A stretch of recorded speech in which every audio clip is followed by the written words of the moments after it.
இயேசுவின் இருதயமே என்றும் இறங்கிடும் அருள்மயமே, உந்தன் ஆசியும் அருளும் சேர்ந்து வந்தால் எங்கள் ஆனந்தம் நிலை பெறுமே.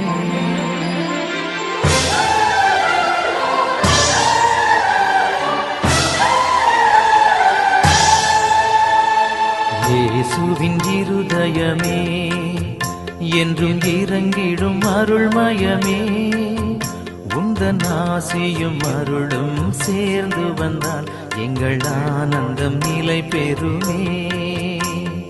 இயேசுவின் இருதயமே என்றும் இறங்கிடும் அருள்மயமே, உந்தன் ஆசியும் அருளும் சேர்ந்து வந்தால் எங்கள் ஆனந்தம் நிலை பெறுமே.